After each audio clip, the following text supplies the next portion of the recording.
ఓం శ్రీ పరమాత్మనే నమః. రెండో అధ్యాయం 21వ శ్లోకంలో పరమాత్మ ఒక అద్భుత సత్యాన్ని చెబుతున్నారు. వేదా వినాశినం నిత్యం. అర్జునా, ఈ ఆత్మ వినాశనం లేనిది, పుట్టుకలేనిది మరియు శాశ్వతమైనది అని తెలుసుకున్న జ్ఞాని ఎవరిని చంపగలడు? ఎవరు చంపబడతారు? ఇక 22వ శ్లోకం మన జీవిత దృక్పథాన్ని మార్చేస్తుంది. వాసాంసి జీర్ణాని యథా విహాయ. మనిషి పాతబట్టలను వదిలేసి కొత్తవి ఎలా ధరిస్తాడో, ఆత్మ కూడా అలాగే జీర్ణమైన శరీరాన్ని వదిలి కొత్త శరీరాన్ని పొందుతుంది. కాబట్టి చావు అనేది కేవలం ఒక మార్పు మాత్రమే, ముగింపు కాదు. నైనం చిందంతి శస్త్రాణి నైనం దహతి పావకః. ఆత్మను ఆయుధాలు ఛేదించలేవు, అగ్ని దహించలేదు, నీరు తడపలేదు మరియు గాలి ఆర్పలేదు. ఈ ఆత్మ సర్వవ్యాప్తమైనది, పంచభూతాలకు సైతం లొంగని అజేయమైన శక్తి ఇది. దీనికి నాశనం అన్నదే లేదు. అచ్ఛేద్యోయమదాహ్యోయం. ఈ ఆత్మ నరకబడదు, కాల్చబడదు. ఇది నిత్యమైనది, స్థిరమైనది మరియు సనాతనమైనది.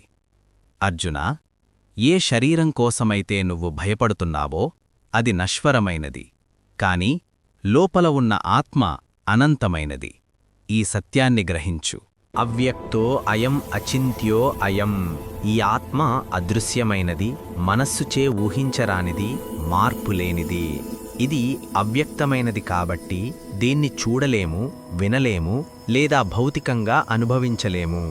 ఇది ఏ మార్పులకు లోను కాదు. అథ చైనం నిత్యజాతం నిత్యం వా మన్యసే మృతం. ఒకవేళ ఈ ఆత్మ ఎప్పుడూ పుడుతూ ఎప్పుడూ మరణిస్తూ ఉంటుందని నీవు భావిస్తే కూడా, అప్పుడు కూడా అర్జున, నీవు దుఃఖించకూడదు.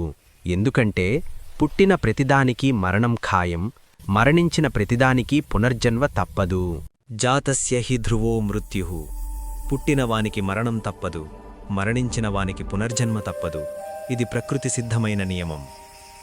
అర్జున, ఏది అనివార్యమో, ఏది మార్చలేమో దాని గురించి చింతించడం తగదు. ఈ సృష్టి చక్రం నిరంతరం సాగుతూనే ఉంటుంది. అవ్యక్తాదీని భూతాని.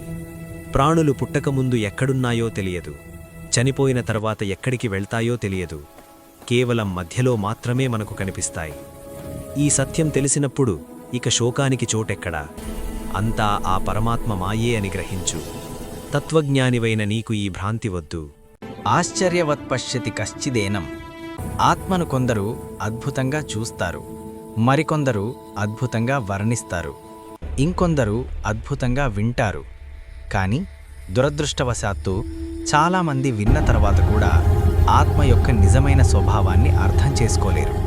ఈ ఆత్మ ఎంత సూక్ష్మమైనది, ఎంత నిగూఢమైనది అంటే కొన్నిసార్లు దాన్ని తెలుసుకోవడం చాలా కష్టం. దేహీ నిత్యమవధ్యోయం. అర్జున, దేహంలో నివసించే ఈ ఆత్మను ఎవరూ ఎప్పటికీ చంపలేరు. కాబట్టి ఏ ప్రాణి గురించి నువ్వు చింతించకు.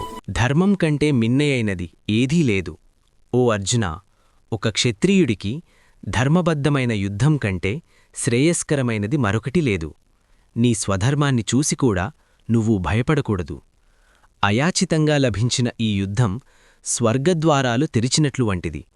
ఇటువంటి యుద్ధంలో పాల్గొనే అవకాశం లభించిన క్షత్రియులు నిజంగా ధన్యులు. నీ కర్తవ్యాన్ని నిర్వహించు, ఫలితాన్ని పరమాత్మకు వదిలిపెట్టు.